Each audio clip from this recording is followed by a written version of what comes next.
Astaghfirullah. Assalamualaikum warahmatullahi wabarakatuh.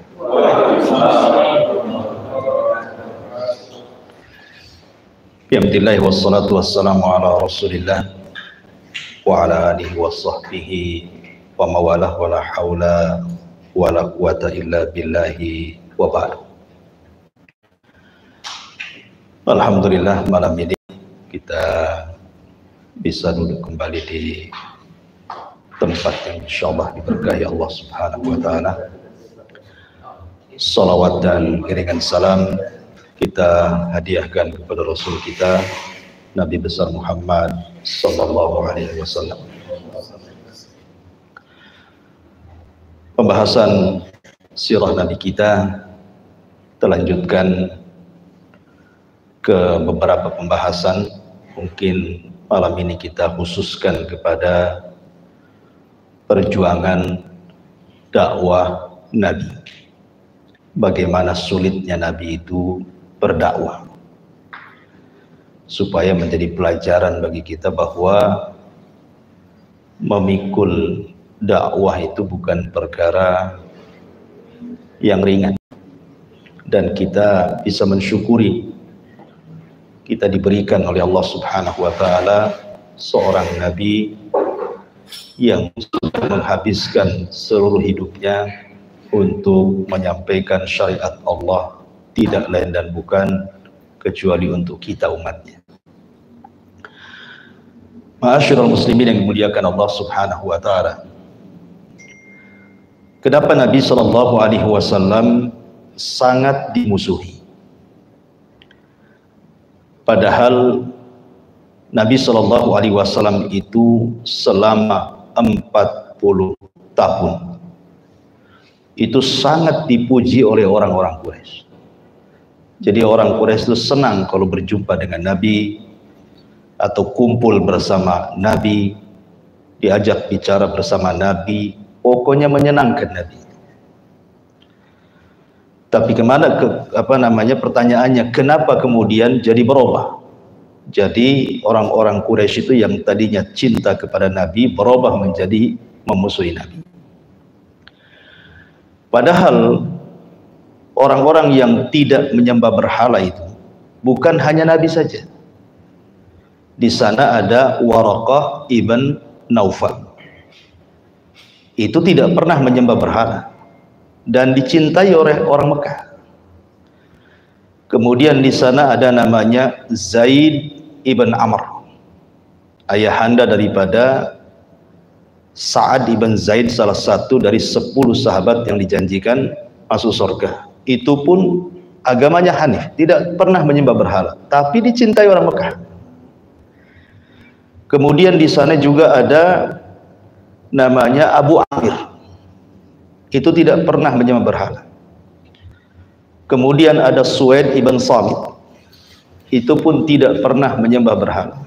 Kemudian Ubaidillah ibn Jahsh, itu tidak pernah menyembah berhala. Termasuk juga Umayyah bin Abi Salat, itu juga tidak pernah menyembah berhala. Artinya ada orang-orang yang masih mengikuti agama Ibrahim di Mekah itu, tapi tidak dibenci oleh orang-orang Quraisy, padahal keyakinan mereka tidak sama dengan keyakinan orang-orang kafir Quraisy yang menyembah berhala. Mereka masih Hanif. Disebut Hanif itu artinya tidak suka kesyirikan. Lah termasuk juga Nabi sallallahu alaihi wasallam sama dengan mereka. Tapi kenapa nih orang-orang yang saya sebutkan ini kok tidak dimusuhi? Kenapa Nabi sallallahu alaihi wasallam dimusuhi? Maka jawabannya, karena orang-orang ini mereka orang-orang soleh, tetapi kesolehannya hanya dikonsumsi sendiri. Mereka soleh tetapi tidak muslih. Tetapi Nabi SAW menggabungkan antara soleh dan muslih, soleh dirinya dan mengajak orang lain untuk soleh, gitu maksudnya. Sehingga ketika Nabi SAW diangkat menjadi Nabi dan Rasul, mulai Nabi SAW ingin mengajak manusia ke dalam tauhid, meminta agar mereka jangan menyembah berhala-berhala Lata, Uzza, Manat, Hubal, Saif, Nailah, dan berhala-berhala yang lainnya, dan mengajak manusia untuk al-amru bil ma'ruf wan nahyu anil munkar, mengajak manusia kepada kebaikan dan mencegah kemungkaran, dan tidak ada kemungkaran yang lebih besar saat itu kecuali kesyirikan. Itu yang membedakan Rasul dan orang-orang yang tadi saya sebut tadi. Mereka tidak dimusuhi karena mereka diam saja, tapi Nabi SAW tidak diam, tidak ingin soleh sendiri. Dia mengajak orang lain juga supaya menjadi orang-orang soleh seperti dia.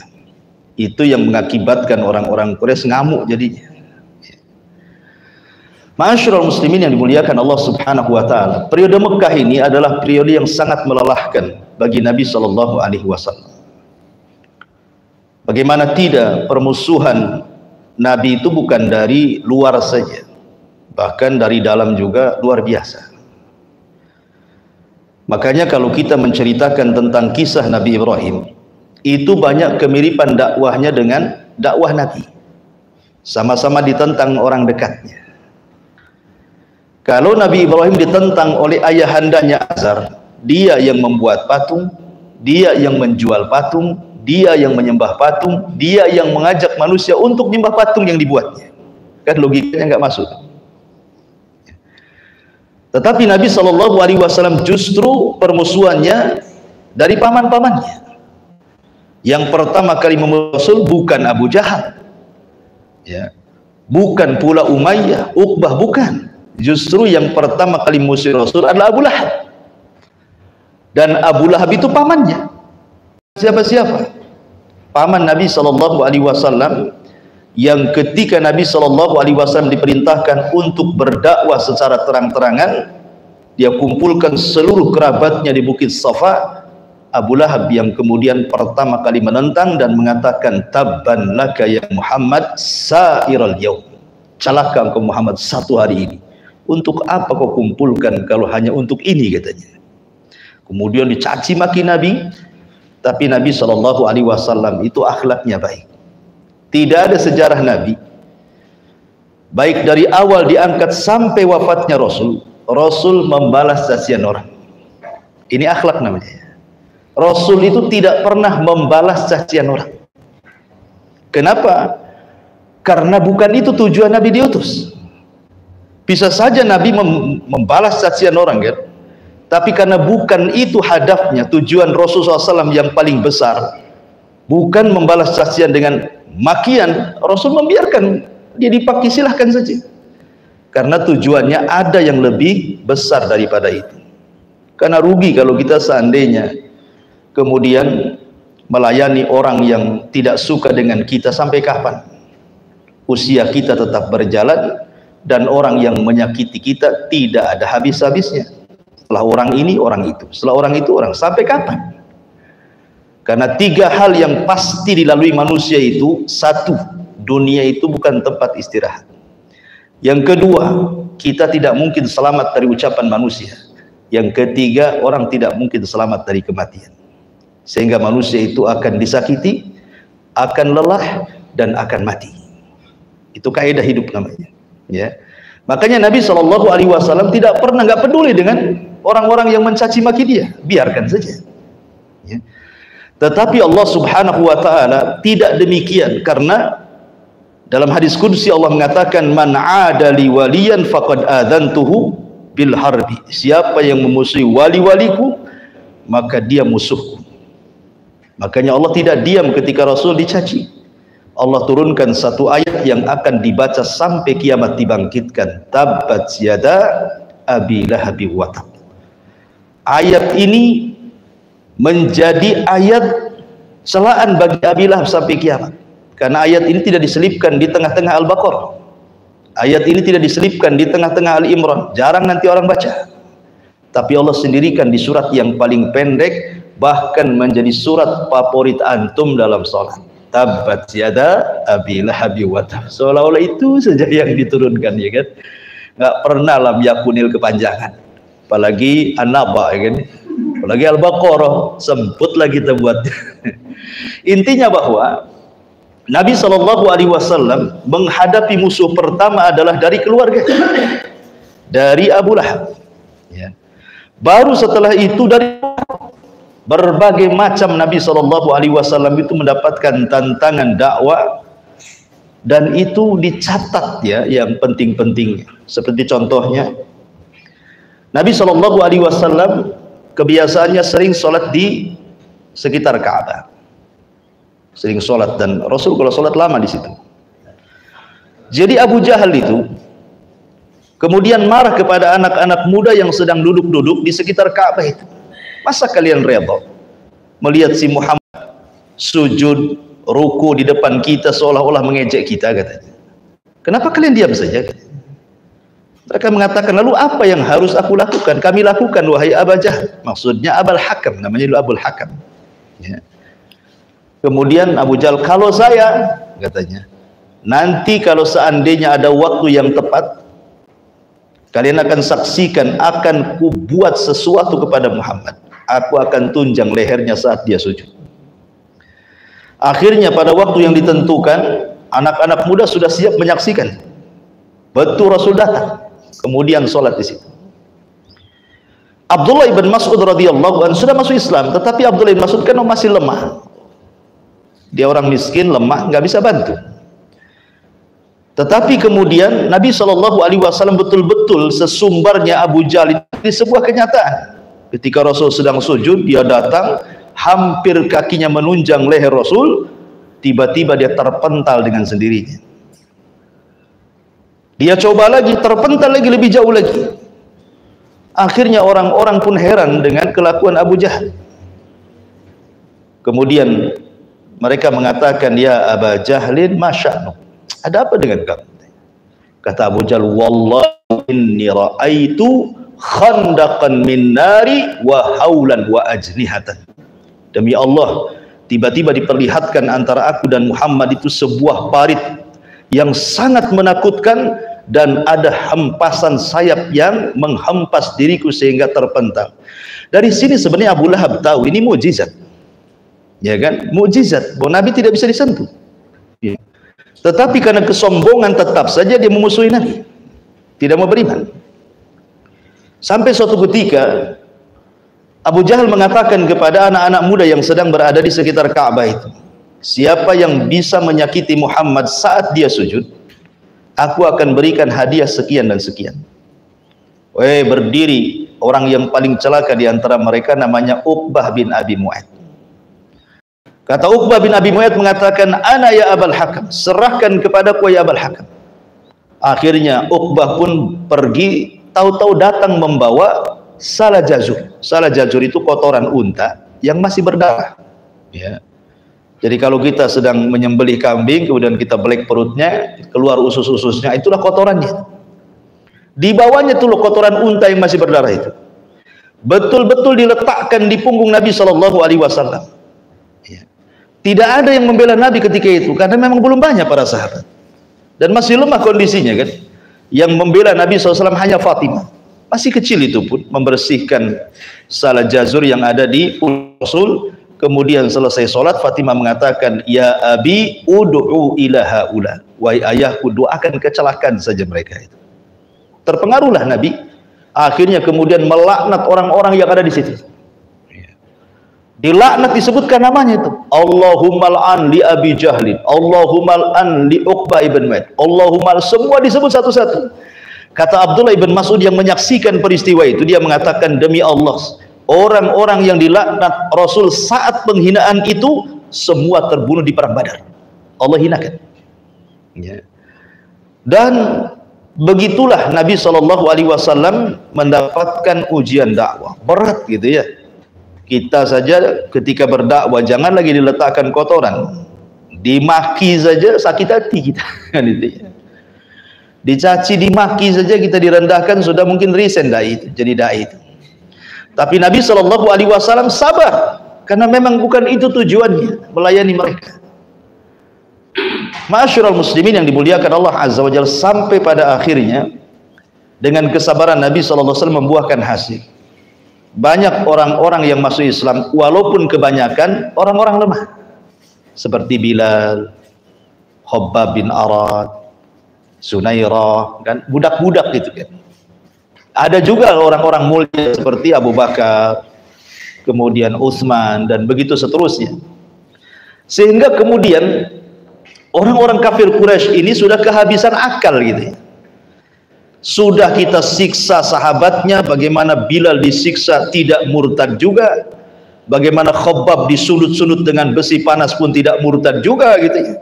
Bahkan keluarga Ammar bin Yasir sebagai percontohan yang dibantai Abu Jahal dan keluarga ini, keluarga yang syahid pertama dalam Islam, ya kan? Sumayyah ibundanya sampai kemudian ditusuk kemaluan sampai meninggal. Kemudian suaminya Yasir juga dibunuh di tempat oleh Abu Jahal. Sampai Ammar ibn Yasir yang masih kecil ketika itu terpaksa mengucapkan kalimat kufur. Tetapi kemudian diturunkan ayat khusus kepada Ammar ini bahwa tidak mengapa seseorang mengucapkan kalimat kufur kalau terpaksa, yang penting hatinya tetap dipenuhi dengan keimanan, kan itu. Tapi menjadi pusinglah akhirnya, kok makin hari makin banyak pengikutnya Rasul ini. Dari sini kemudian mulai berpikir mereka, bagaimana caranya? Akhirnya para pembesar itu, karena waktu itu kan pemimpin Quraisy itu dipimpin Abu Jahal. Jadi di Quraisy itu ada dua kabilah yang selalu gantian jadi pemimpin. Pertama kabilah Bani Hashim, yang kedua kabilah Bani Makhzum. Ya, itu kabilah, dua kabilah besarnya Quraisy. Ya, di bawahnya kabilah-kabilah kecil lah, karena memang kalau sistem Arab itu kabilah terbesar yang menguasai. Lah, semenjak Abdul Muthalib masih hidup, dia pemimpinnya Quraisy, Abdul Muthalib itu. Tapi setelah Abdul Muthalib meninggal, yang jadi pemimpin Abu Jahal. Nanti Abu Jahal meninggal, nanti siapa lagi gantian antara Bani Makhzum dengan Quraisy. Lah, kebetulan yang memimpin Quraisy itu ketika itu Abu Jahal, Abul Hakam, Amr ibn Hisham namanya. Lah, akhirnya Abu Jahal itu mengadakan rapat dengan para pembesar. Bagaimana caranya? Akhirnya tergagaslah untuk melakukan pemboikotan. Kepada siapa? Kepada seluruh Bani Hashim. Kita boikot saja Bani Hashim itu. Kita katakan kepada mereka tidak boleh menikah dengan mereka, tidak boleh berjual beli dengan mereka, tidak boleh menolong mereka. Pokoknya apapun yang bermanfaat untuk mereka ditutup pintunya rapat-rapat. Akhirnya kemudian dibuatlah semacam sahifah. Ya, sahifah itu poin-poin pemboikotan, kemudian diletakkan di dalam Ka'bah. Kemudian Abu Jahal mengatakan siapapun yang berani merobek ini, pemboikotan ini, yang sudah ditulis undang-undangnya tidak boleh ini, tidak boleh itu dengan Bani Hashim itu, maka dia akan dibunuh. Selama dia masih nempel di situ, berlaku pemboikotan. Jadi sampai kapannya tidak tahu, yang jelas kalau kertas itu masih nempel di dalam Ka'bah berarti masih berlaku tuh pemboikotan itu. Akhirnya kemudian betul-betul diboikot. Jadi Bani Hashim dan Bani Muthalib akhirnya keluar dari Mekah. Kemudian mereka bergabung di perkampungan namanya Syi'bu Abi Thalib. Ya, jadi Abu Thalib itu punya perkampungan jauh. Jadi semua Bani Hashim dan Bani Muthalib itu kumpul di situ, keluar dari Mekah. Karena diusir, tidak boleh tinggal di Mekah. Akhirnya betul-betul diboikot. Lah bayangkan pemboikotan ini cukup lama, sampai 3 tahun. Sampai akhirnya sebagian mereka kelaparan, disebutkan dalam sirah itu sampai mereka makan daun bidara itu dimakan. Rerumputan itu dimakan. Karena sudah tidak ada makanan yang dipasok masalahnya. Jual beli tak boleh. Dan itu ya. Bermuamalah tidak boleh bicara dengan mereka, tidak boleh kumpul dengan mereka. Pokoknya memang betul-betul diboikot total 100%. Sampai akhirnya harta Khadijah habis ludes untuk dihabiskan membeli makanan.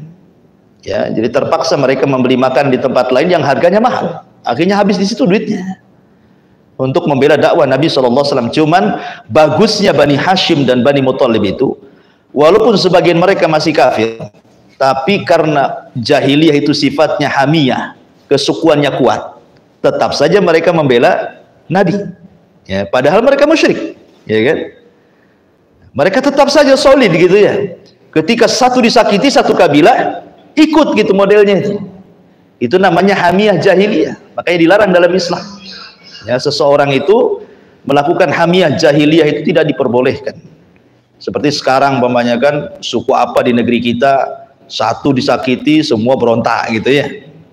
Ya, jadi harusnya dilihat masalahnya. Kalau memang salah ya salah, ya tak perlu dibela gitu ya. Kecuali kalau benar ya bolehlah kita bela, ya kan? Jadi akhirnya kemudian Abu Jahal menawarkan kepada Bani Hashim dan Bani Muttalib ini, kalau kalian ingin dicabut boikotnya, gampang, serahkan Muhammad kepada kami, kita bunuh, selesai urusan. Hanya itu yang kami minta. Tapi Bani Hashim tidak mau, Bani Muttalib tidak mau, tetap dia akan membela Nabi walaupun mereka masih menyembah berhala. Kenapa? Karena Abu Thalib bersama mereka, dan Abu Thalib itu pemimpin Bani Hashim dan Bani Muttalib. Ya, tergantung pemimpinnya kan gitu. Subhanallah, sampai pada waktunya setelah 3 tahun berlalu nih pemboikotan ini, tetapi orang-orang yang di luar Bani Hashim pun rupanya tidak semua setuju dengan pemboikotan ini. Masih ada rasa kasihan kan? Sehingga ada seseorang namanya Hisham ibn Amr. Hisham ibn Amr ini bukan tokoh, tetapi dia orang yang vokal bicara. Dia masih punya rahmat dalam hatinya. Kasihanlah, mereka sudah kelaparan, makan daun masih dibiarkan, ya kan? Akhirnya dia mencoba mencari orang untuk mendukungnya. Pertama dia datang kepada Zuhair ibn Abi Umayyah. Ya Zuhair, engkau kan secara kabilah masih ada kekerabatan dengan Bani Hashim, ya. Kenapa kau membiarkan kerabatmu tersiksa seperti itu? Kata Zuhair, ya Hisham, bisa apa aku sendirian katanya. Masa aku harus melawan tokoh-tokoh ini? Dalam hati saya juga tidak suka sebenarnya, tapi apa yang bisa saya buat? Ya. Kalau mau kau cari orang lain lagi, cari dukungan kepada orang lain lagi. Jadi kata Hisham, baik saya akan cari. Akhirnya kemudian Hisham datang kepada Mut'im ibn Adi, ya, dari kabilah Nufail. Dia ngomong juga sama ngomongnya, wahai Mut'im, bukankah engkau dengan Bani Hashim kakek buyutmu itu bersaudara? Karena Nufail dengan Hashim itu kan saudara, kan itu ya. Kenapa kau diamkan anak paman-pamanmu tersiksa itu diboikot oleh Abu Jahal? Kenapa kau tidak bertindak katanya? Kata Mut'im, bagaimana saya bisa bertindak? Saya sendirian. Ya. Kalau kau mau cari yang lain. Akhirnya kemudian Hisham berangkat lagi, cari lagi. Dapatlah kemudian Abul Bukhturi. Abul Bukhturi, dia ngomong yang sama. Kata Abul Bukhturi, saya juga nggak suka, tapi saya nggak bisa. Kata Hisham, tenang, ya, sudah ada 4 orang bersama saya. Kata Abul Bukhturi, kalau bisa cari satu lagi katanya. Akhirnya berangkatlah Hisham menemui Jam'ah ibnul Aswad, ayahanda daripada Saudah, istri Nabi. Kan ketika itu Saudah belum jadi istrinya, ya. Akhirnya kemudian Jam'ah pun setuju. Malamnya rapatlah 5 orang ini, ya. 5 orang ini Zuhair, kemudian Mut'im bin Adi, kemudian Jam'ah, Abul Bukhturi dan Hisham ibn Amr ini. Malam itu gimana caranya nih? Akhirnya mereka mendapatkan ide. Keesokan harinya orang-orang ini pura-pura tidak pernah rapat sebelumnya, ya, tidak pernah, seolah-olah tidak pernah rapat, tidak pernah berjumpa, tetapi mereka berjanji kumpul di Ka'bah, karena di Ka'bah itu tempat manusia ramai di sana, ya. Tiba-tiba Hisham ini pidato di depan Ka'bah, depan manusia itu, dan mengatakan, ya Quraisy, apa kalian tidak punya iba dengan saudara kalian Banu Hashim? Mereka sampai kelaparan memakan dedaunan itu, katanya. Apa kalian tidak punya rahmat? Mana adab Arab, katanya. Datang Abu Jahal, maki-maki si Hisham, dimakinya, gagap terdusta kamu, katanya. Tiba-tiba kemudian datanglah Zuhair dan mengatakan, bal anta kadzabta ya Abu Jahal, engkau yang dusta, gitu ya. Kemudian datang lagi Jam'ah mengatakan, kadzabta, engkau yang dusta. Kemudian datang lagi Abul Bukhturi, antal kadzab, anta yang dusta. Akhirnya Ini tokoh-tokoh semua masalahnya nih. Ya, di bawahnya kabilah-kabilah mereka. Abu Jahal ketika melihat ini 5 tokoh ini ngomong, paling kalian sudah rapat, tidak mungkin kan ujung-ujung ngomong begini kan, kata Abu Jahal kan. Lah ketika kemudian Abu Jahal tidak bisa ngomong tuh, ya, dikeroyok 5 orang, masing-masing ketua kabilah nih, walaupun kecil-kecil, ya kan. Datanglah Abu Thalib. Abu Thalib datang, tiba-tiba mengatakan kepada Abu Jahal, ya Abu Jahal, sengaja aku datang ke sini. Aku ingin menghabarkan bahwa anak saudaraku, maksudnya Nabi Shallallahu Alaihi Wasallam, telah mendapatkan wahyu dari Tuhan bahwa perjanjian pemboikotan yang ada dalam Ka'bah itu sudah dimakan rayap dan tidak tersisa kecuali kalimat yang hak. Apa? Bismillahi Allahumma. Itu saja. Kata Abu Jahal, kadzabta, dusta kamu. Kalau engkau benar, ku cabut perjanjian ini. Tapi kalau engkau dusta wahai Abu Thalib, maka perkaranya ku serahkan kepada orang-orang Quraisy. Diancam sama Abu Jahal ini. Ketika dibuka tuh pintu Ka'bah, betul kertas itu sudah dimakan rayap. Tidak ada lagi kertas itu, cuman sikit saja gantung. Ya. Cuman kata-kata Bismillahi Allahumma saja. Yang lain sudah nggak ada aturan-aturan, tidak boleh menikahi, tidak boleh jual beli, nggak ada semuanya. Sebenarnya dari situ ketika Abu Thalib menghabarkan bahwa dia mendapatkan wahyu dari Tuhannya dan benar adanya, ini kan sebuah mukjizat kan, harusnya mereka beriman kan. Tapi tidak ada yang beriman juga karena kesombongannya. Masyurah muslimin yang dimuliakan Allah Azza wa Jalla. Akhirnya kemudian ada seseorang namanya Akhnas ibn Syurek, masih kafir. Cobalah dia bertandang ke rumah Abu Jahal, ingin ngomong 4 mata sebenarnya. Abu Jahal, ngomonglah dengan saya 4 mata. Nggak ada saksi di sini. Saya hanya ingin ngomong, bagaimana sih pendapatmu tentang Muhammad itu? Dia itu dusta atau benar sebenarnya? Ingat Abu Jahal itu, sebenarnya Abu Jahal itu tertarik dengan Al-Quran yang dibaca Nabi, karena setiap malam mendengar Quran. Jadi Abu Jahal itu kalau malam mendengar Quran, kalau siang jadi musuhnya Nabi. Ya. Jadi ketika Akhnas ibn Syurek ngomong sama Abu Jahal itu, sebenarnya menurut kamu Muhammad itu seperti apa sebenarnya? Abu Jahal di persaksian dia mengatakan, wallahi innahu lasadiq. Demi Allah sebenarnya Muhammad itu benar. Aku tidak pernah melihat ada dusta di muka dia. Ini pengakuan Abu Jahal ya. Dia membenarkan Nabi. Sehingga Akhnas ibn Syurek mengejarlah pertanyaan ini.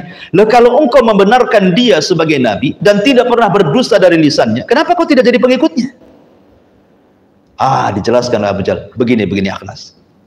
Kami, Bani Makhzum dan Bani Hashim itu ada persaingan kepemimpinan dalam Quraisy. Ya kan? Saya katakan di awal tadi, Bani Makhzum dengan Quraisy itu kabilah terbesar di Quraisy. Kadang-kadang Bani Makhzum yang menjadi pemimpin Quraisy, kadang-kadang Bani Hashim yang menjadi pemimpin Quraisy.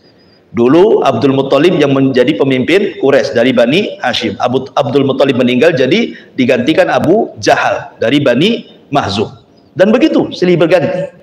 Jadi kami nih, kabilah kami dengan Bani Hashim itu bersaing dalam kepemimpinan. Kalau mereka memberi makan orang haji, kami pun memberi makan orang haji.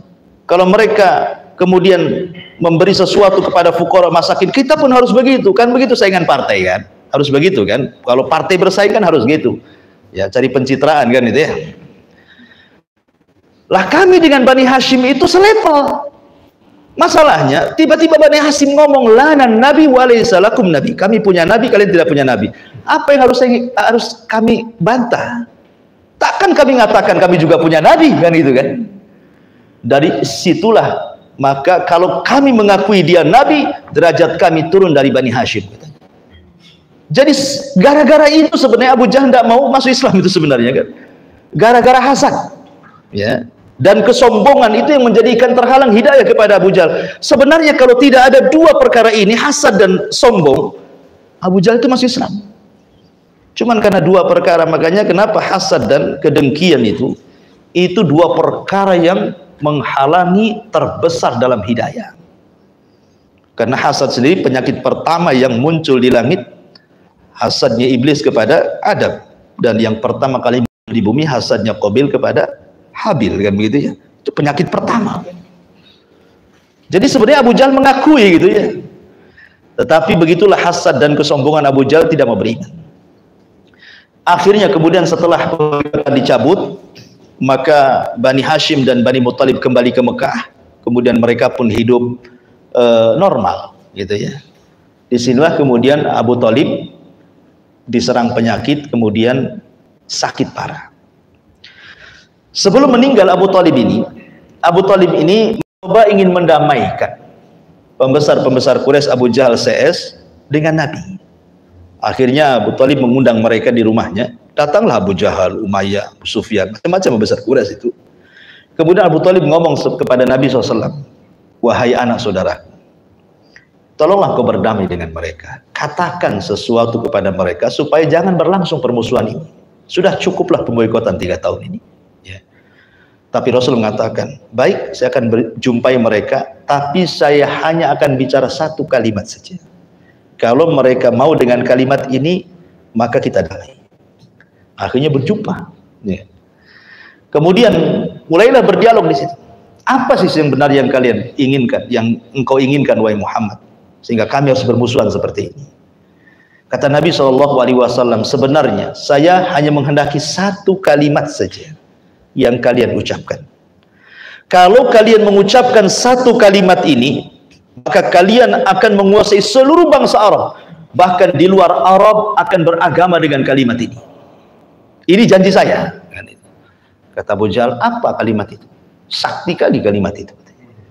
Maka Rasul mengatakan, la ilaha illallah. Ini saja, ucapkan kalimat ini.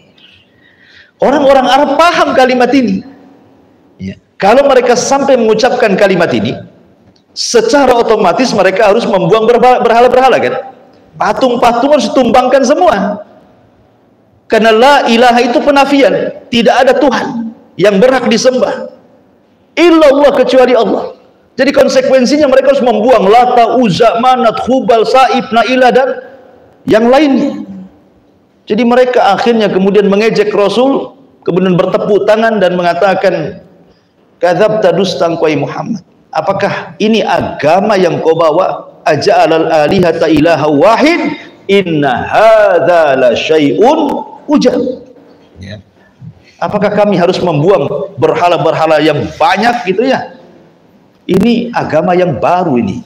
Kami tidak mau. Akhirnya mereka pun tidak mau diskusi, pergi semuanya. Ya. Ini pula yang menjadi kemudian tekanan bagi Abi Thalib sehingga semakin memarah sakitnya. Ketika detik-detik sakaratul maut, akhirnya kemudian datanglah Abu Jahal menjenguk Abu Thalib. Kemudian Abdullah ibn Abi Umayyah juga datang, dan juga Musayyib. Ada 3 tokoh Quraisy datang. Saya ulangi, yang datang itu Abu Jahal, Abdullah ibn Abi Umayyah dan Musayyib. Ya. Lah ketika kemudian Nabi SAW berusaha untuk mentalkin pamannya Abu Thalib saat nazaknya itu, kata Nabi SAW, kul ya ammi la ilaha illallah. Tolonglah wahai pamanku, jasamu sudah terlampau banyak kepada Islam ini. Untuk menyelamatkan kamu, ucapkan kalimat ini, la ilaha illallah. Tetapi Abi Thalib ini, karena dia tokoh masalahnya kan, dia sekali-kali memandang kepada Abu Jahal, memandang kepada Abdullah ibn Abi Umayyah, memandang kepada Musayyib. Kemudian 3 orang ini mengatakan, ya Aba Thalib, atarghabu an millati Abdul Muttalib. Apakah kau akan mengucapkan kalimat itu dan kau benci agama moyangmu Abdul Muttalib? Ya. Akhirnya Abu Thalib terdiam. Setiap Rasul mengatakan, katakan la ilaha illallah, maka balasannya, apa kau benci dengan agama Abdul Muttalib? Sampai ruhnya dicabut, Abu Thalib tidak mengucapkan kalimat suci itu. Dari sini ulama sepakat bahwa Abu Thalib itu mati kafir. Sedihlah Rasul. Bagaimanapun Abu Thalib bagi Rasul itu bapak masalahnya, yang merawat dia sejak kecil sampai diangkat jadi nabi, sampai menikah dengan Khadijah, sampai kemudian perjuangan dakwahnya pun ditolong. Bahkan tidak berani tokoh-tokoh menyentuh Rasul karena malu dengan Abu Thalib. Ya. Sehingga wajar kemudian Nabi SAW itu sangat sedih. Makanya tahun meninggalnya Abu Thalib disebut tahun kesedihan, amul hazni namanya, tahun kesedihan. Maka Rasul makin lemah kondisinya, karena tahu nih, kalau Abu Thalib sudah meninggal, pasti tokoh-tokoh itu akan lebih berani lagi. Ya. Rupanya disusul beberapa bulan setelahnya, istrinya meninggal. Siapa? Khadijah. Jadi ketika Khadijah sudah tua. Bayangkan, dia menikah dengan Nabi SAW di usia 40 tahun. Kemudian berumah tangga dengan Nabi SAW 25 tahun. Jadi Khadijah itu meninggal saat Rasul berusia 50 tahun. Dan ya sudah lama kan berumah tangga 25 tahun gitu ya.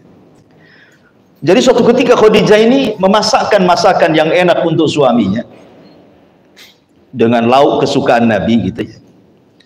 Kemudian setelah masak, dia diletakkan di bejana, dicarinya Nabi SAW sambil dibawa tuh makanan itu. Tetapi dicari ke sana kemari tidak ketemu. Akhirnya dihabarkan, oh Khadijah, bahwa suamimu ada di Bukit Safa. Ada di sebuah bukit lah, tidak disebutkan bukit mana, yang jelas dia di sebuah bukit. Akhirnya kemudian Khadijah pun mengarah ke bukit itu. Bayangkan usianya sudah tua. Otomatis kalau menikah di usia 40 tahun, berumah tangga dengan Rasul 25 tahun, berarti kan sudah tua, ya, 62 tahun kan gitu ya. Artinya sudah nenek-nenek gitu. Maka Khadijah naik ke atas bukit itu, kadang jatuh, kadang berdiri, kadang jatuh, hanya ingin menemui Rasul di atas bukit itu. Sebelum datang, Jibril turun kepada Nabi SAW. Kemudian mengatakan, ya Muhammad, lihat, istrimu Khadijah akan datang kemari. Saya diutus oleh Allah. Ingat, ini pertama kali Jibril turun bukan dalam rangka menurunkan wahyu. Bukan dalam rangka menurunkan Al-Quran, tidak. Ini khusus, spesial. Jibril turun bukan dalam rangka menurunkan wahyu. Untuk apa Jibril turun? Untuk menitipkan salam Allah kepada Khadijah. Khadijah bukan Nabi. Khadijah bukan Rasul. Tetapi mendapatkan kemuliaan. Mendapatkan salam dari Allah. Ya. Jadi Jibril turun itu hanya menyampaikan salam dari Allah kepada Khadijah. Dan mengatakan, ya Muhammad, sebentar lagi Khadijah akan datang kemari membawa makanan. Sampaikan kepada istrimu Khadijah, Allah menitipkan salam kepadanya dan dari diriku. Dapat salam dari Allah plus salam dari Jibril. Aisyah radhiyallahu anha dapat salam dari Jibril, tapi tidak dapat salam dari Allah. Tapi Khadijah mendapatkan salam. Bayangkan, khusus Jibril turun itu hanya untuk menyampaikan salam saja. Akhirnya kemudian kata Jibril, sampaikan juga kepada istri wahai Muhammad, wa basyirha bi baitin fil jannah min khasabin la nasaba fiha wala khasab, la ta'aba fiha wala nasab. Sampaikan juga kepada istri wahai Khadijah bahwa Allah telah menghabarkan gembira kepada Khadijah, telah dibangunkan satu rumah di sorga dalam bentuk gua begini rumahnya, ya, terbuat dari mutiara yang sangat indah, yang tidak ada kelelahan dan tidak ada kebisingan dalam rumah itu. Kenapa? Karena Khadijah sudah membuka rumahnya untuk risalah Rasulullah. Dia sudah menjadikan rumahnya sebagai markas dakwah. Dia tidak pernah menyakiti Nabi, tidak membuat Nabi susah, tidak pernah membuat Nabi lelah letih, bahkan terus memberikan semangat. Makanya Allah berikan rumah yang luar biasa di surga. Kemudian Jibril pun pergi.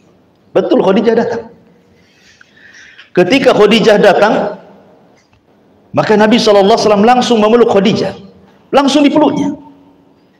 Kemudian Rasul mengatakan, ya Khadijah, Jibril tadi baru datang, bahwa Allah menitipkan salam kepadamu dan dari Jibril. Kata Khadijah, innallaha huwas salam wa minhus salam wa ala Jibril assalam. Kata Khadijah, sesungguhnya Allah adalah salam, dari Allah juga assalam, dan kepada Jibril juga assalam, keselamatan. Kemudian Rasul juga membisikkan, sesungguhnya Allah sudah menghadiahi kamu sebuah rumah di sorga. yang tidak ada kepenatan dan tidak ada kebisingan. Maka Khadijah kemudian makin dipeluknya Nabi SAW. Kemudian Khadijah mengatakan, wahai suamiku, sesungguhnya Allah tidak akan menghinakan kamu sedikit. Maka peganglah nasihat Waraqah ibn Naufal. Engkau ini orang yang baik, menjamu tamu, menolong orang. Kemudian disebutkan sifat-sifatnya. Di akhir nasihat Khadijah kepada Nabi SAW, isbir ya Muhammad fa innaka satu'dhi. Sabarlah engkau ya Muhammad, engkau akan disakiti. Setelah itu Khadijah meninggal di pelukan Nabi SAW. Jadi Khadijah meninggal saat dipeluk Nabi itu. Meninggal, dicabut ruhnya. Kalau Nabi meninggal di pelukan Aisyah, kalau Khadijah meninggal di pelukan Nabi SAW. Baik. Jadi ketika kemudian Abu Talib meninggal, Khadijah meninggal, otomatis kan Nabi makin lemah gitu ya, karena ini kan dua orang ini pembela masalahnya kan. Khadijah membela dengan hartanya, Abu Talib membela dengan kepemimpinannya, ya kan. Makanya kalau punya harta, punya kepemimpinan, dia punya power dia. Ya. Kalau dakwah itu dilakukan oleh orang yang punya jabatan, plus juga punya uang, lancar dakwah itu. Tapi kalau dakwah dilakukan orang yang tidak punya uang, tidak punya jabatan, orang ngedip-ngedipkan mata saja, kan itu ya. Ya, makanya nggak akan diterima, susah. Di awal dakwah Rasul itu yang menerima dakwah kan orang-orang lemah semua kan, Bilal, Suhaib, orang-orang lemah semua. Orang-orang kayanya itu jadi penentang dakwah. Abu Jahal, Abu Sufyan, Umayyah, Uqbah itu kan orang-orang kaya itu, para pejabat, para pemimpin gitu ya. Lah akhirnya kemudian tekanan dakwah Rasul itu semakin parah, sampai Rasul akhirnya tidak bisa bernafas lagi di Mekah. Kayaknya tidak bisa dilanjutkan di Mekah ini, karena 18 kabilah sudah bersatu mengancam Nabi. Kalau dia tetap berdakwah dibunuh, dan sudah tidak ada tameng. Abu Talib meninggal, Khadijah meninggal, siapa tamengnya? Akhirnya kepikiran oleh Nabi SAW untuk hijrah. Kayaknya harus hijrah dari Mekah ini, cari areal baru. Terpikirlah dia ingin berangkat ke Taif. Dia bawanya siapa? Zaid ibn Harithah, pembantunya. Berangkat dia ke Taif untuk menemui 3 tokoh Taif: Abdu Layalin ibn Amr, kemudian Mas'ud ibn Amr, Habib ibn Amr. Ini 3 tokoh Taif. Rasul mendatangi 3 tokoh Taif. Maksudnya meminta perlindungan kepada orang-orang Taif. Boleh jadi bisa tinggal lama di sana dan berdakwah. Subhanallah, di luar kehendak Rasul. Apa yang dikehendaki Rasul berbeda dengan yang dikehendaki Allah. Sampai di Taif, datanglah ke 3 tokoh Taif ini: Abdu Layalil, kemudian Mas'ud dan Habib. Tiba-tiba 3 orang ini mengucapkan kalimat yang di luar dugaan Nabi. Yang satu mengatakan, kalaupun engkau memanjat kiswah Ka'bah, bertelekan di kiswah Ka'bah, aku nggak percaya kau seorang Nabi gitu. Kemudian yang lain mengatakan, kenapa mesti engkau yang jadi Nabi? Kenapa tidak Abu Jahal saja? Kan itu ya. Kenapa tidak Urwah Ats-Tsaqafi, pemimpin mereka saja? Mereka kan tokoh, siapa kamu? Gitu. Kok jadi Nabi pula katanya. Yang satu mengatakan, aku tidak akan bicara dengan engkau wahai Muhammad. Sekalipun engkau seorang Nabi, bahaya bagi kami. Kenapa? Kami tidak boleh membantah. Apalagi kau bukan seorang Nabi, maka kami tidak akan bicara dengan kamu. Sebaiknya kau tinggalkan Taif katanya. Maka Nabi SAW ketika itu memohon kepada orang-orang Taif, tolong jangan kasih tahu orang-orang Quraisy bahwa dia datang ke Taif. Mereka makin berani dan mengatakan, oh tidak, kau sudah ngaco di sini. Kami akan utus kepada orang-orang Quraisy supaya mereka tahu kau di sini katanya. Walaupun belakangan sebenarnya 3 tokoh ini masuk Islam juga dan baik Islamnya tuh.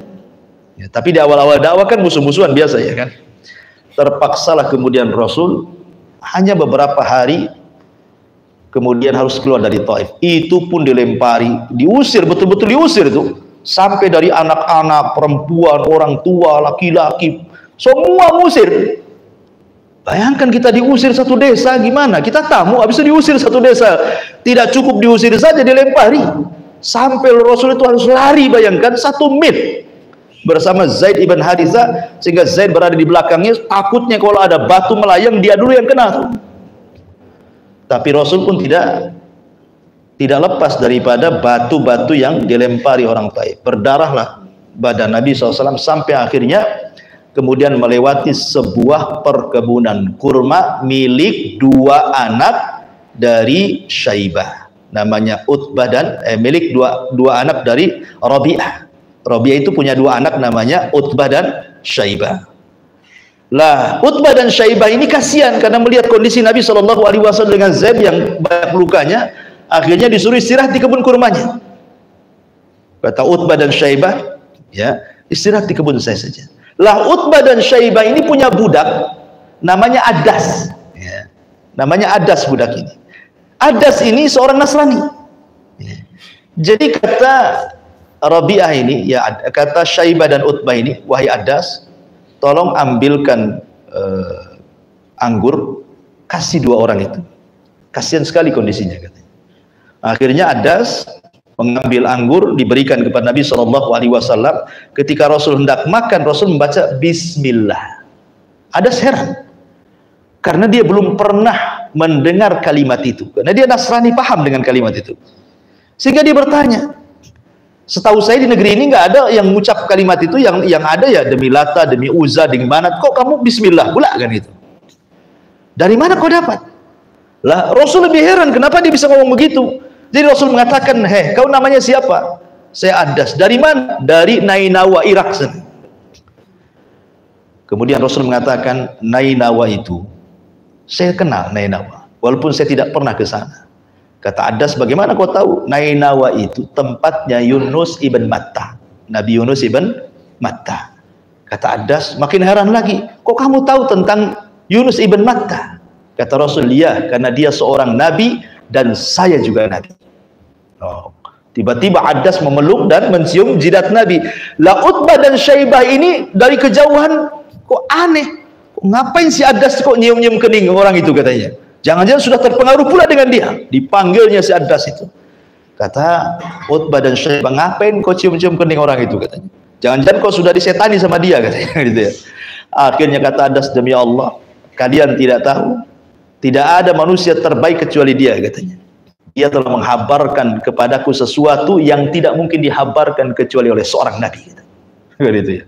Maka kemudian dia mengatakan, wahai haka, celaka engkau Adas, kau bertahanlah dengan agamamu, agamamu jauh lebih baik daripada agama dia, gitu. Dipengaruhi sama Utbah dan Syaibah. Akhirnya Nabi SAW keluar dari kebunnya Utbah, tapi sebelum keluar, di sini Allah Subhanahu wa Ta'ala berikan keajaiban.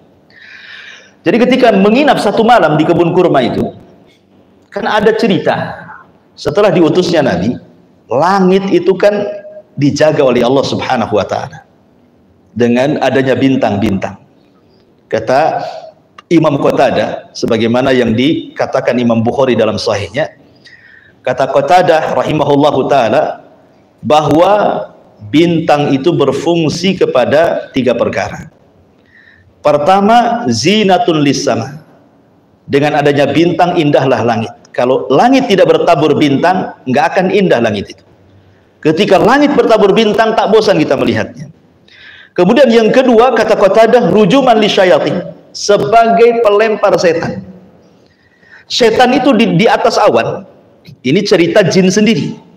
Ya, dari mana Ustaz tahu cerita? Emang Ustaz ketemu jin, dialog dengan jin? Tidak, jin yang ngomong dalam surah jin. Jadi jin ini ngomong, jin-jin dulunya kafir, kemudian masuk Islam, kemudian bicara. Pembicaraannya akhirnya diletakkan dalam Quran, dalam surah jin.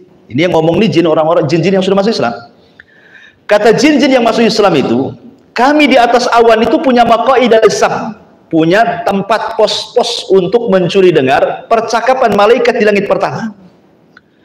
Jadi dari pos-pos jin di atas awan itu, mereka akan naik ke langit seperti orang panjat pinang. Ya, jin itu akan seperti panjat pinang sampai ke langit pertama. Lah, jin yang paling atas langit pertama ini, mereka akan menguping apa sih sebenarnya malaikat sedang bicara apa tuh di langit pertama itu. Kenapa demikian? Karena Allah berfirman dalam Al-Quran, fi kulli yaumin huwa fi sya'nin. Setiap hari itu Allah itu sibuk. Di bumi ini kan kesibukan Allah banyak, kadang mematikan, menghidupkan, membuat tsunami, membuat gempa, membuat tumbuh ini, tumbuh itu. Setiap hari kan ada yang seperti itu kan. Allah itu sibuk. Lah siapa yang kemudian mengatur bumi ini? Malaikat, tentara-tentara Allah atas perintah Allah. Jadi Allah perintahkan kepada Jibril, nanti Jibril memerintahkan kepada seluruh malaikat sampai di langit pertama. Nanti Jibril kasih tugas tuh, kamu ke sana, buat kau tsunami di sana, kau buat banjir di sana, kau buat mati orang itu, kau buat hidup orang itu. Nah, Jibril itu ketika ngasih tugas kepada malaikat di langit pertama, inilah yang dikuping sama jin-jin itu. Setiap dapat satu kalimat ditangkapnya, dikasih tahu ke jin yang dibawanya, tangkap lagi. Lah ketika mereka mencuri dengar, ketika diutusnya Nabi, bintang itu difungsikan, maka mereka akan ditembak oleh meteor. Terkadang mereka mati sebelum mencuri dengar, terkadang mereka sudah dapat kalimat kemudian disampaikan kepada yang di bawahnya, baru kemudian kena tembak. Nah kemudian kalimat ini sampailah di pos jin yang di atas awan itu.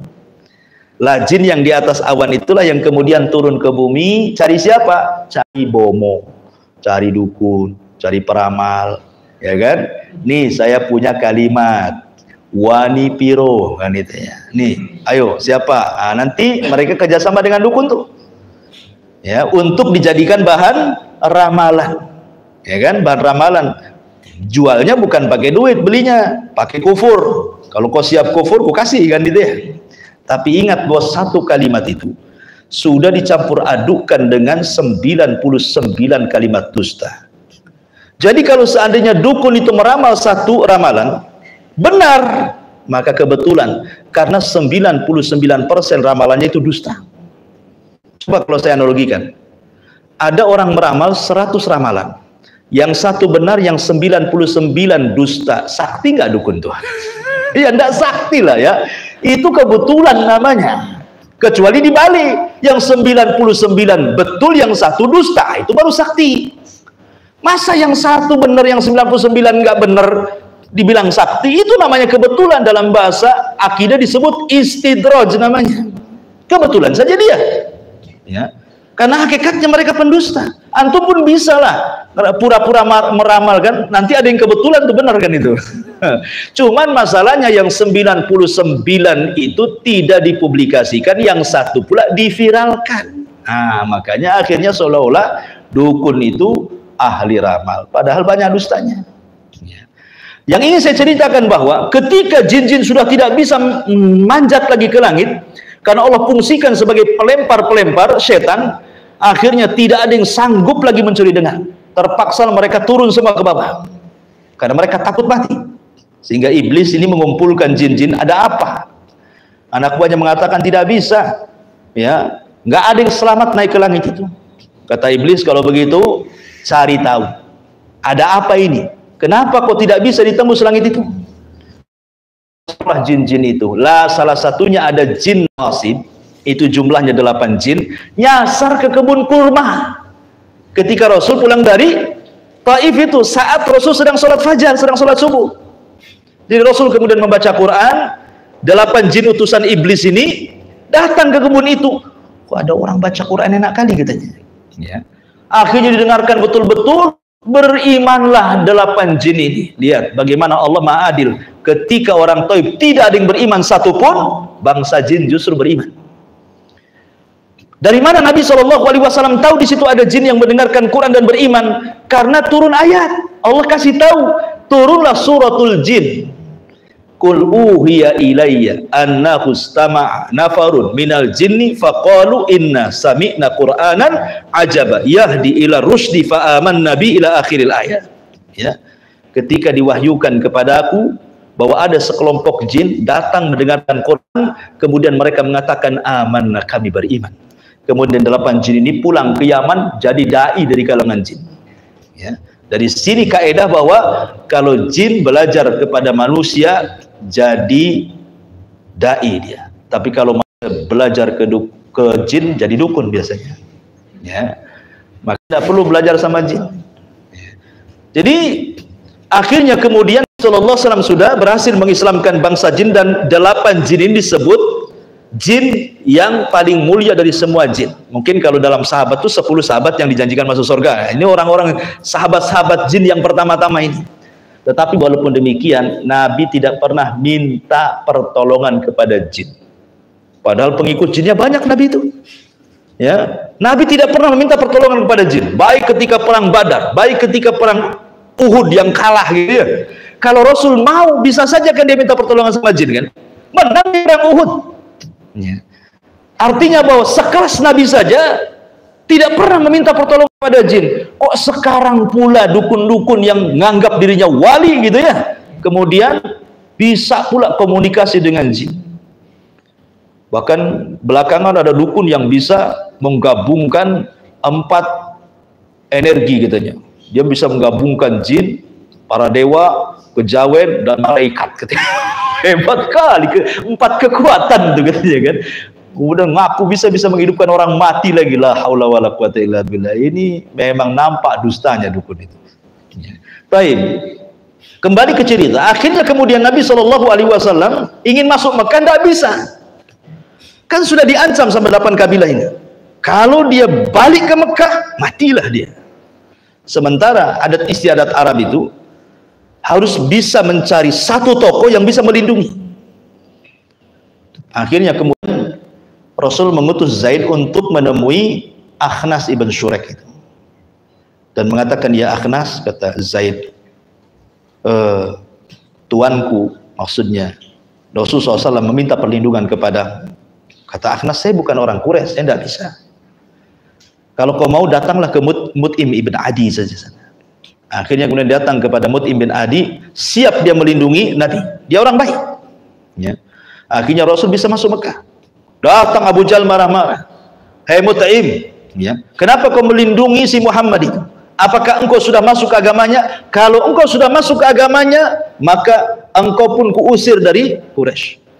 Tapi kata Mut'im, tidak, ini akhlak Arab, saya hanya melindungi dia, saya tidak masuk agama dia. Oh, kalau begitu baik, kulindungi juga karena perlindungan kamu. Akhirnya Rasul dibolehkan untuk tinggal lagi di Mekah.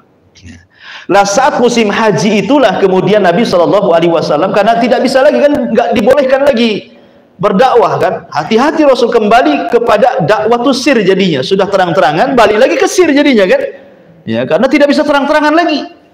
Awalnya kan 3 tahun sirriyah ya, door to door bahasa kitanya, kemudian setelah 3 tahun terang-terangan mendapatkan penentangan luar biasa. Sekarang balik lagi ke sirriyah nih.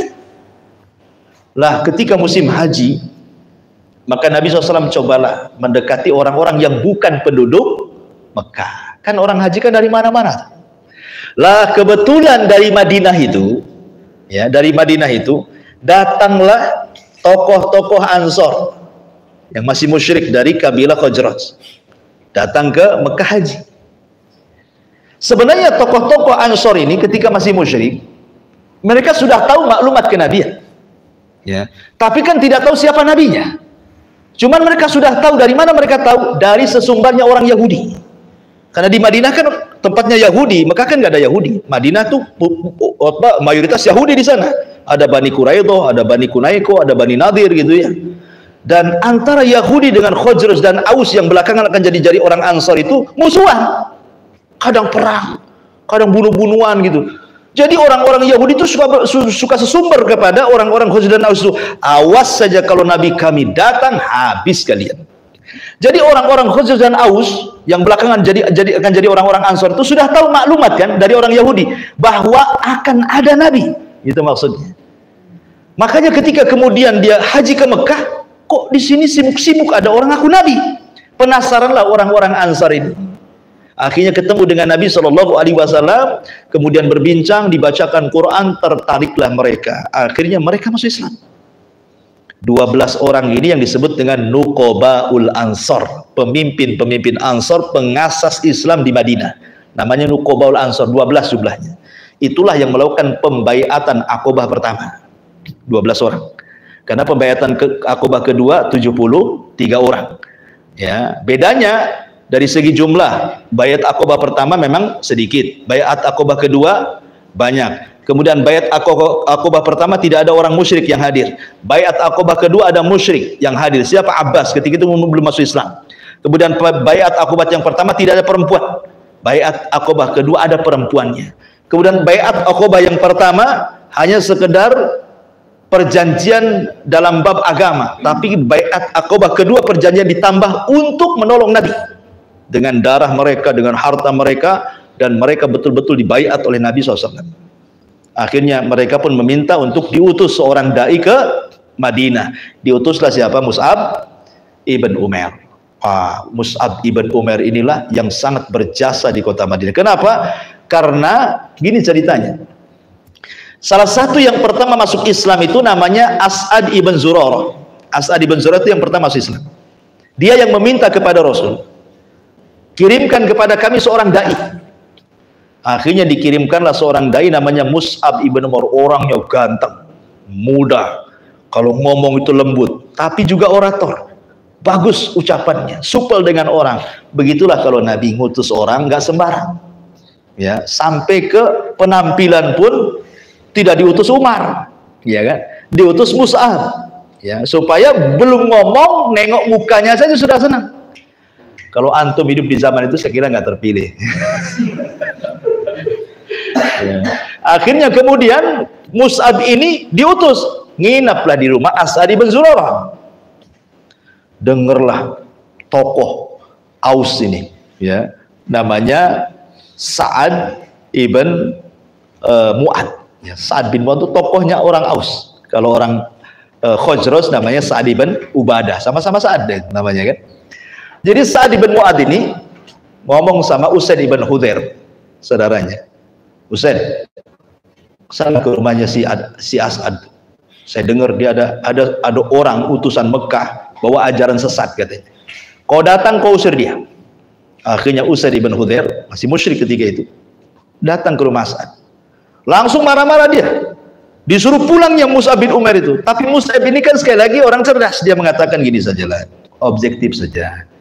Bagaimana kalau kau dengar sedikit saja nasihatku? Cocok, alhamdulillah. Tidak cocok, aku pulang sendiri, tak perlu diusir. Itu kan enak tuh kan. Duduk sebentar, saya akan ngomong sedikit. Kau terima, alhamdulillah. Kau tidak cocok, tidak terima, saya akan pulang hari ini juga. Akhirnya kemudian Usaid bin Hudhair maulah duduk dengan Mus'ab itu. Tiba-tiba dibacaan Quran. Ya, Allah masukkan hidayah pula kepada Usaid bin Hudhair. Masuk Islam pula dari situ. Padahal niatnya ngusir, akhirnya masuk Islam. Kata Usaid, seandainya Sa'ad ibn Mu'ad masuk Islam, wah, ini bisa satu Aus masuk Islam nih. Kan ku coba dia datangkan. Akhirnya dia pergi menemui Sa'ad ini. Kata Sa'ad, Usaid, kau tadi berangkat marah-marah, kok sekarang mukamu santai? Apa kau sudah kesetanan sama si dari muka itu, katanya kan. Begini, dibohongi sama si Usaid bin Hudhair. Ya Sa'ad, saya tidak peduli dengan orang dari Mekah itu, tapi saya peduli dengan keponakanmu As'ad ibn Zurarah. Dia sekarang lagi mau dibunuh sama kabilah lain, katanya. Kau tidak sayang nyawa ponakanmu itu, katanya. Padahal kena dibohongi kayak gitu kan. Akhirnya marah lagi kan. Sekali lagi orang jahiliyah ini hamiah kan. Jangan disentuh satu orang, marah mereka. Dia ambilnya pedang, ayo kita berangkat. Siapa yang berani kabilah membunuh ponakanku, katanya. Sudah enggak cerita Mus'ab lagi dia. Ketika sampai di rumah As'ad, tak ada orang nyerah. Ya. Katanya Sa'ad kepada Usaid, ini pasti permainanmu nih, katanya. Mana tuh orang Mekah tuh, katanya kan. Akhirnya didatangkan orang Mekah, sama Mus'ab pun orangnya kan baik. Dia pun ngomong sama dengan kepada Usaid sebelumnya. Ya Sa'ad, ginilah duduk-duduk. Ngomong baik-baik dengan saya. Kalau kau cocok, alhamdulillah. Tak cocok, aku pergi. Ya. Bahasanya cocok bayar, tak cocok viral gitu saja. COD. Akhirnya kemudian ngomonglah empat mata. Allah takdirkan masuk pula hidayah kepada Sa'ad bin Mu'ad. Masuk Islam tuh. Ini tokoh-tokohnya ini masuk Islam. Akhirnya kemudian Sa'ad ini setelah masuk Islam, datang dia ke kabilah Aus. Ngancam orang Aus. Hei Aus, kamu tahu siapa saya? Orang Aus mengatakan, ya, anta sayyiduna, engkau pemimpin kami, engkau orang terbaik kami, engkau anak dari orang terbaik kami, katanya. Oh, kalau begitu kalian harus masuk Islam. Kalau tidak ada yang masuk Islam, awas, jangan satu atap di Aus, keluar dari Aus, katanya. Satu kabilah masuk Islam, ikhwan. Bayangkan juga.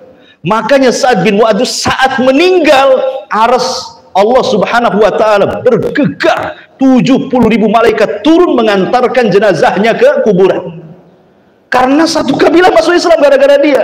Cuman satu yang nggak mau masuk Islam. Dari satu Aus itu semua masuk Islam, satu yang nggak mau, namanya Usairim. Nggak mau masuk Islam dia, Usairim.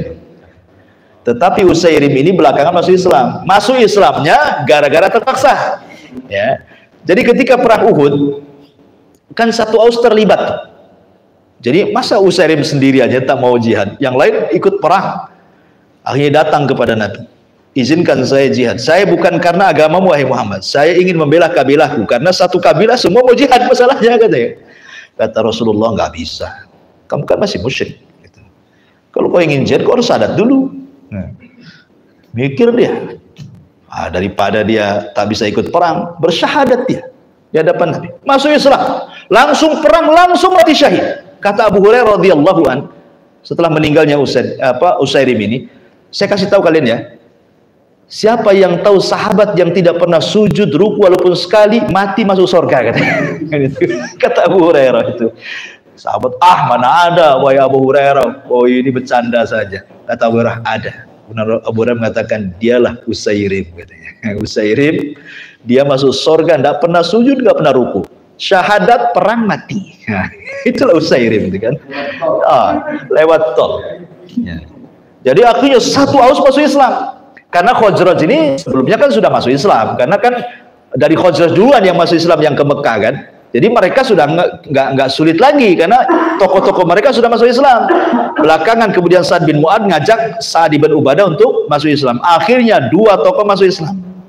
Masalahnya di zaman Nabi sebelum hijrah ada tokoh besar yang bisa menyatukan dua kabilah ini. Namanya Abdullah ibn Ubay ibn Salul. Itu tokoh besarnya Khazraj. Jadi kalau ada peperangan, dia yang mendamaikan. Sehingga digadang-gadangkan oleh dua Sa'ad ini bahwa Abdullah ibn Ubay ini jadi pemimpin mereka. Cocok karena suka mendamaikan orang. Ya. Lah ketika Rasul hijrah ke Madinah, kan dua kabilah ini sudah masuk Islam, otomatis mereka sudah tidak tertarik lagi dengan Abdullah bin Ubay kan, karena mereka sudah punya Nabi. Mereka terngiang-ngiang dengan perkataan Yahudi, kalau Nabi itu muncul dia akan menguasai dunia. Itu yang dipegang. Jadi Abdullah ibn Salul ditinggalkan, marah dia, makanya jadi munafik dia. Karena semua sudah masuk Islam, dia belum masuk Islam. Dia bisa ditinggalkan. Kalau menguat Islam bisa dibunuh dia, bisa diambil hartanya, terancam keluarganya. Apalagi setelah perang Badar, karena munafik itu muncul setelah perang Badar. Menang kaum muslimin, menguat Islam di Madinah. Kata Abdullah bin Ubay ini, wah ini kalau saya tidak masuk Islam bahaya nih. Terpaksalah dia masuk Islam, dan itulah sejarah munafik pertama di Madinah. Karena munafik itu muncul karena menguat Islam. Kalau Islam lemah, ngapain jadi munafik? Jadi kafir sekali dah. Kan itu ya. Di Mekah kan nggak ada munafik karena Islam lemah.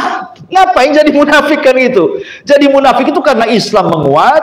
Kalau pilihannya cuma dua, Islam, kafir. Kan itu ya. Kalau masuk Islam nggak mau dia. Kalau masuk kafir nggak mau, diperangi nanti. Makanya dia pura-pura masuk Islam. Jadilah dia munafik. Bahkan dirobatkan presiden pertama munafik Madinah, Abdullah ibn Ubay ibn Salul. Walaupun anaknya itu yukhrijuhum minadz-dzulumati ilan nur, bahasanya mengeluarkan dari kegelapan cahaya, karena Abdullah ibn Abdillah anaknya justru pejuang Islam. Bahkan ketika Umar bin Khattab, Khalid bin Walid dan sahabat yang lain mengatakan, ya Rasulullah, ketika sudah terbongkar aibnya orang munafik, serahkan kepada kuku penggal tuh lehernya si Abdullah. Kata anaknya Abdullah bin Abdillah ini, jangan wahai Muhammad, ya wahai Rasul, kalau kau ingin membunuh bapakku, serahkan kepada aku akan membunuhnya. Kalau orang lain membunuhnya, nanti aku dendam sama dia, katanya. Gitu ya. Jadi anaknya justru pejuang Islam tuh. Jadi belum tentu bapaknya bejat, anaknya lebih jahat, gitu ya. Terkadang dari kegelapan keluar cahaya pula. Ya, tapi bagaimanapun namanya buah mangga ya tidak jauh dari pohon mangga, gitu ya. Kalau anaknya bapaknya jahat ya kurang lebih anaknya. Tapi tidak semua. Boleh jadi mangganya hanyut, gitu ya. Kemudian diambil orang baik. Baik, kembali. Intinya bahwa Nabi SAW akhirnya berhasil mendakwahkan ke orang-orang Ansor. Kemudian karena Nabi SAW sudah semakin ditekan, Rasul pun semakin sempit hatinya. Akhirnya Allah Subhanahu wa Ta'ala ingin menghibur. Setahun sebelum hijrah ada peristiwa besar yang disebut dengan Isra dan juga Mi'raj. Tentu ini sejarah panjang gitu ya. Waktu kita juga terbatas. Ya, insya Allah lain kali sajalah bersambung ya. Insya Allah kita adakan tanya jawab saja. Silakan kalau ada yang bertanya.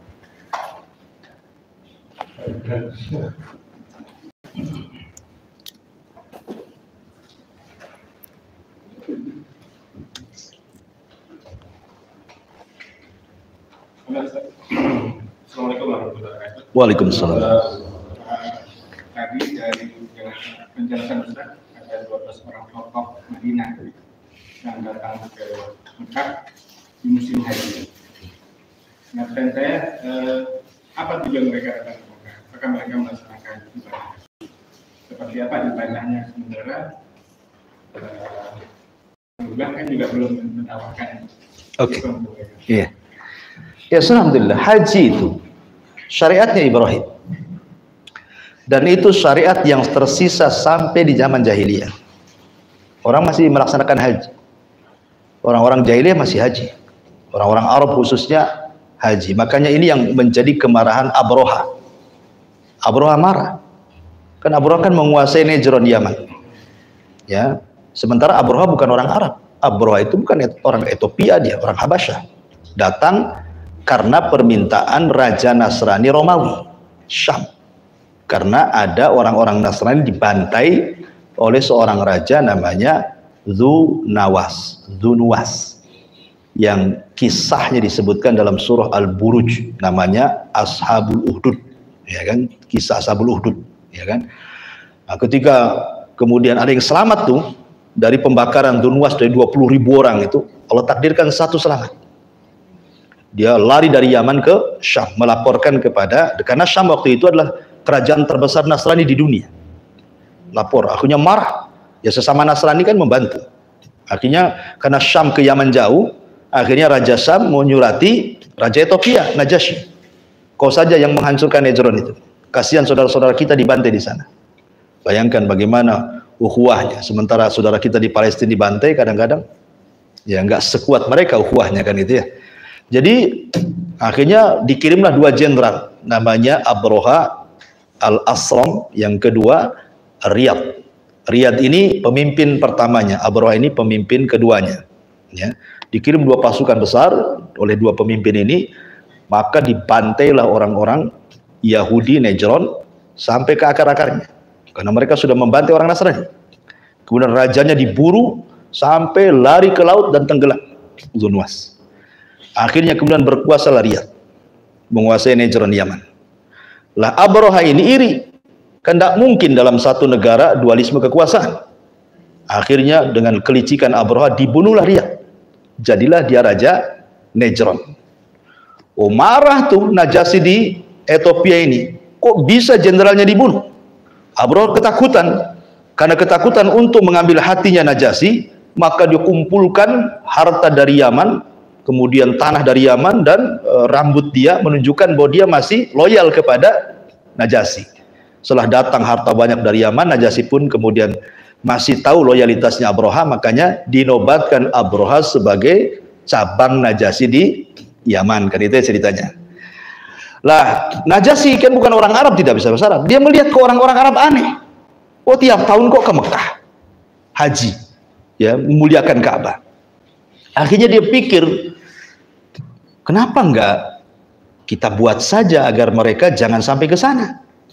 Kita buat saja mereka di Yaman. Maka dibuatlah gereja termegah, terindah, saking tingginya itu disebut kolam suah namanya.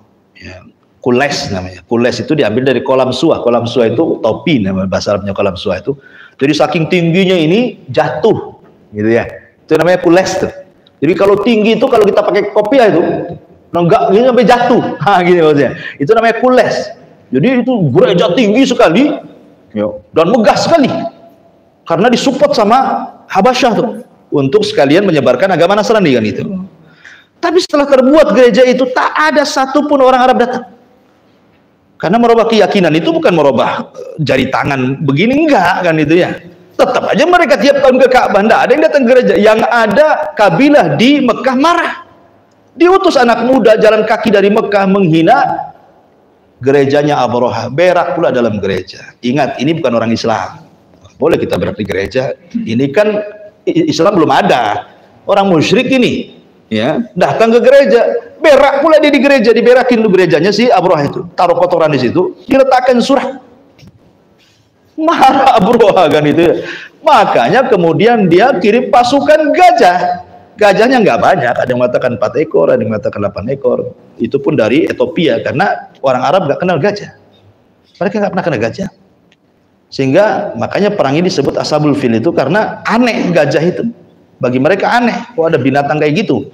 Mereka taunya unta, kuda, ayam gitu aja ya. Gajah nggak tahu. Tujuannya gajah ini untuk menghancurkan Ka'bah itu maksudnya Ka'bah kan segi 4. Nanti ditaruh di ujungnya pakai rantai, nanti ditarik gajah ke sana. Ujungnya rantai, tarik gajah ke sana. Jadi nanti lama-lama hancur gitu ya. Maksudnya gajah itu untuk itu. Ya. Tapi ketika sampai di Wadi Muhassir, Abraha orang baik, dia tidak menyerang orang-orang Mekah, tidak. Orang Arab tidak ada yang diserang sama dia. Karena tujuannya menghancurkan Ka'bah saja. Karena dia sudah menghina gereja, maka Ka'bah dihancurkan. Itu saja tujuannya. Bukan untuk perang melawan orang Arab. Itu masalah baru nantinya kan. Tapi ketika di Wadi Muhassir, Allah Subhanahu wa taala tidak redha. Makanya kirimlah burung laut yang disebut dengan ababil, burung-burung hitam. Membawa batu-batu dihujani, matilah semua seabrah-abrahanya kan. Jadi orang-orang Arab itu sudah terbiasa haji. Dan itu syariatnya Ibrahim, tapi haji mereka tidak sebagaimana haji Islam. Ya, disebutkan dalam surah Al-Anfal itu bahwa mereka itu hajinya bersiul-siul, kemudian bertepuk tangan sambil mengorbankan untuk berhala-berhala yang ada di Ka'bah. Nah, jadi syariat hajinya ya ala-ala musyrik. Lah dengan datangnya Nabi SAW maka talbiyahnya diganti, talbiyah yang kita maklum ya, labbaik Allahumma labbaik, labbaik la syarika laka labbaik, innal hamda wan ni'mata, dan begitu seterusnya, mengganti talbiyah kesyirikan. Ya. Kemudian betul-betul oleh Rasulullah dibuat seperti manasik Nabi Ibrahim. Maka setelah kemudian Fathu Mekah, maka Rasul kemudian menumbangkan semua berhala, maka digantilah semua syariat jahiliyah, termasuk syariat Ibrahim yang diselewengkan, kemudian diluruskan kembali. Ya, karena bukan seperti itu syariat Ibrahim. Syariat Ibrahim seperti ini loh, nah, kata Nabi. Jadi akhirnya semua berubah. Tapi haji umroh sudah ada sejak zaman jahiliyah. Tapi ala mereka, ya bukan ala. Karena contohnya nih, kisah Tufail ibn Amr ad-Dawsi. Tufail ibn Amr ad-Dawsi ini tokoh Daus. Ya. Dia ingin haji, ingin umroh. Artinya dia masih musyrik, tapi ingin umroh. Ketika datang Tufail ini, karena dia tokoh Daus, datang Abu Jahal dan CS-nya itu, Tufail, hati-hati. Ada satu orang gila di sini. Kalau kau terkena ucapannya, kau tersihir dia. Katanya. Kalau bisa kau umroh, letakkan kapas di telingamu supaya jangan dengar ucapan dia. Ya yang ngomong bukan orang biasa, dia orang luar baru masuk diomong gitulah, ketakutan lah. Disumpel akhirnya telinganya itu kan. Ketika dia sedang tawaf, nampak pula Rasul sedang sholat di situ. Kata Tufail, ini orang pintar bukan orang bodoh. Ya, kalau memang ucapan dia benar, apa salahnya? Kalau ucapan salah pun tidak mungkin saya dengar. Cabut akhirnya ini pesumpelnya kuping itu. Didengar Rasul lagi baca Quran, didengarkan, oh, menarik ini. Makin didengarkan makin menarik, hidayah masuk. Akhirnya ngomong 4 mata, masuk Islam dia. Tufail ibn Amr ad-Dawsi. Akhirnya pulang ke Daus, menyebarkan Islam. Salah satu yang dapat hidayah di Daus siapa? Abu Hurairah. Abu Hurairah kan orang Daus. Masuk Islam di tangan siapa? Tufail ibn Amr ad-Dawsi. Dan satu Daus masuk Islam. Gara-gara Tufail ibn Amr ad-Dawsi. Cuman pada awal dakwahnya nggak ada yang masuk Islam. Sedih dia mendakwah Islam, tidak ada satupun orang yang masuk Islam. Datang sama Nabi. Rasul, orang Daus ini keras kepala, mereka tidak mau masuk Islam. Cobalah kasih tanda biar orang itu masuk Islam. Maksudnya kuasa Allah tampakkan kepada aku agar mereka bisa masuk Islam. Nah, kata Rasul, berangkat kau ke Daus, di tengah jalan nanti Allah akan berikan kuasanya kepadamu. Berangkatlah dia, pulang lagi kedua kalinya, malam-malam gelap, obornya padam. Sementara tahulah perjalanan malam di padang pasir kan. Tiba-tiba Allah Subhanahu wa taala kasih karomah Tufail ibn ad-Daus ini. Tiba-tiba dahinya ada cahaya. Kayak antum taruh apa namanya untuk cari kodok tuh. Nah, gitu kan. Ada itu santer yang di kepala tuh. Tiba-tiba ada cahaya gitu. Kata Tufail, ya Allah, janganlah kau taruh cahaya ini di dahiku. Nanti orang terfitnah.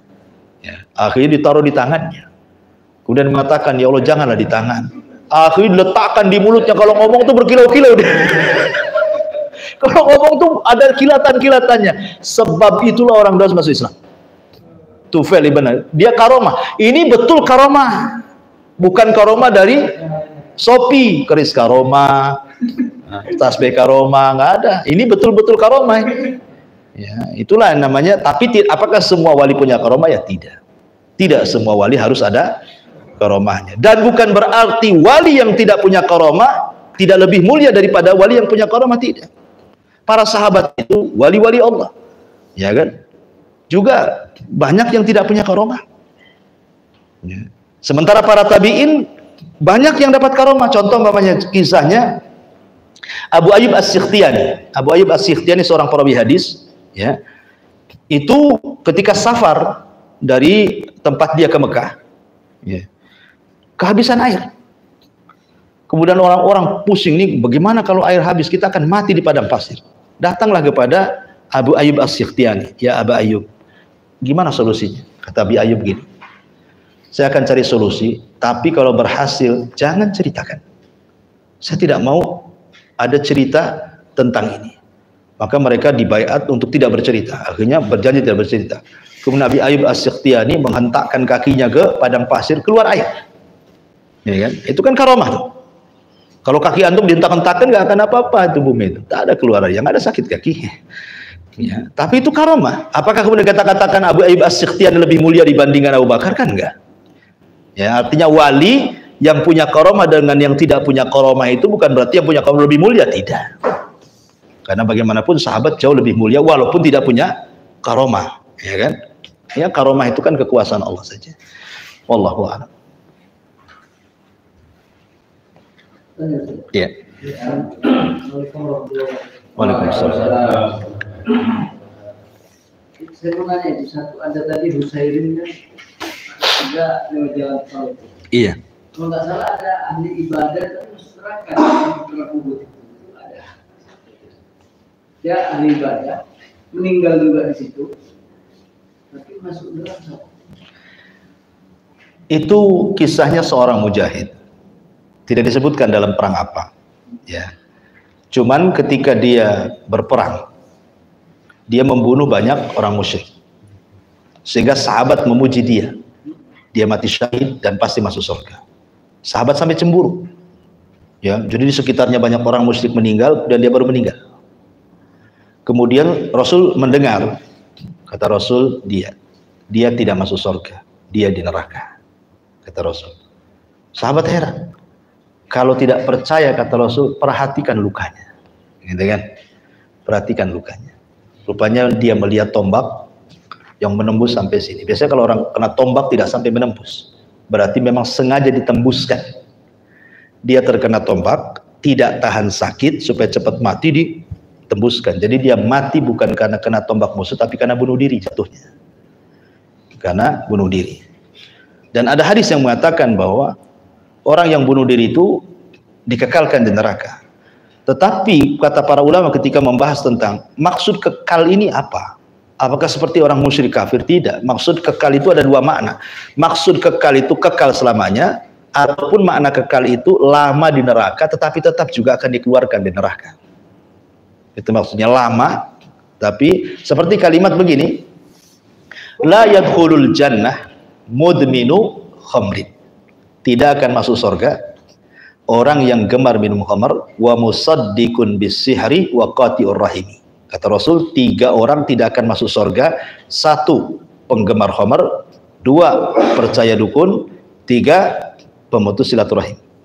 Ini kan kalimatnya tidak akan masuk surga. Maksudnya apa? Berarti orang yang minum khamar dan mati masuk neraka nggak akan masuk surga. Karena Rasul mengatakan tidak masuk surga kan?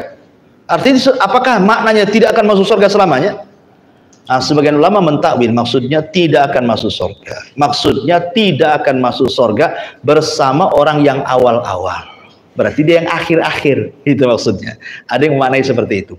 Ada juga yang mentakwil maksudnya tidak akan masuk surga itu karena yang minum khamar itu dia menghalalkan khamar. Jadi jatuhnya menghalalkan yang haram. Nah, ada juga yang mentafsirkan seperti itu. Jangan hadis itu di letterleknya saja ya. Kalau letterleknya bahaya lah dimaknai kan gitu. Jadi seolah-olah tidak masuk surga, kayak orang kafir jadinya. Nah, itulah penjelasan ulama, butuhnya syarah daripada hadis itu supaya mampu memahami hadis gitu. Wallahu a'lam. Untuk tambahan, apakah kemudian sahabat ini tidak akan masuk surga juga gitu ya.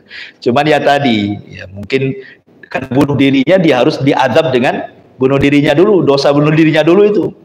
Baru kemudian dikeluarkan dari neraka. Ya, karena kalau kita lihat hadis syafaat ya. Hadis syafaat itu kan dalam Sahih Bukhari dan Muslim itu. Orang-orang yang dikeluarkan dari neraka yang dapat syafaat itu kan kondisinya macam-macam. Ada yang seperti timun kecil yang keriput kata Rasul. Baru saking banyaknya diadab, akhirnya bentuknya seperti timun keriput kata Rasulullah. Ya.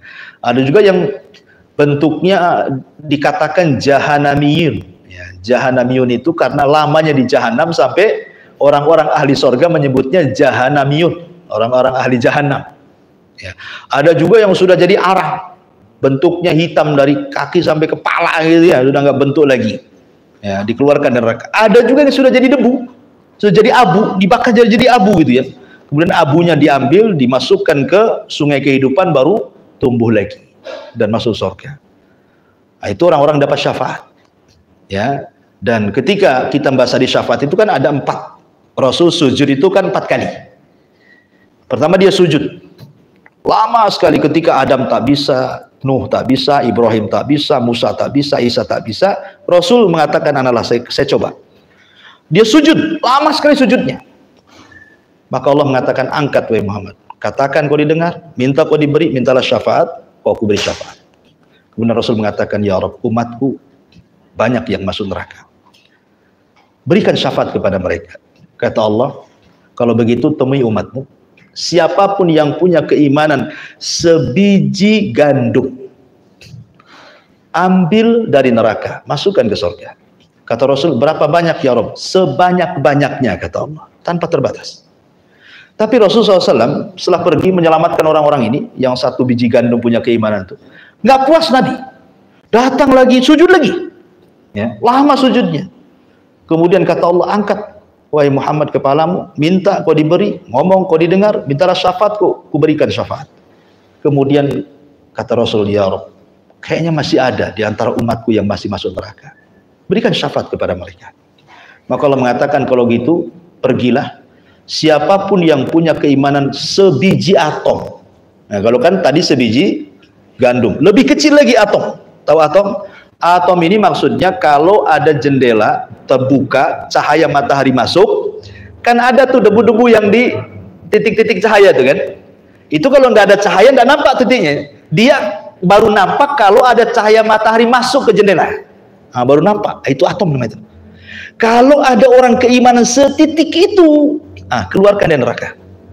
Rasul pergi lagi. Berapa jumlahnya? Sebanyak-banyaknya kata Allah. Kemudian Rasul tidak puas, sujud lagi. Ya. Kemudian Allah mengatakan, angkat kepala Muhammad, minta kau diberi. Katakan kau didengar, minta syafaat kau diberikan syafaat. Kata Rasulullah, ya Rabb, ya, kayaknya di umatku masih ada yang masuk neraka.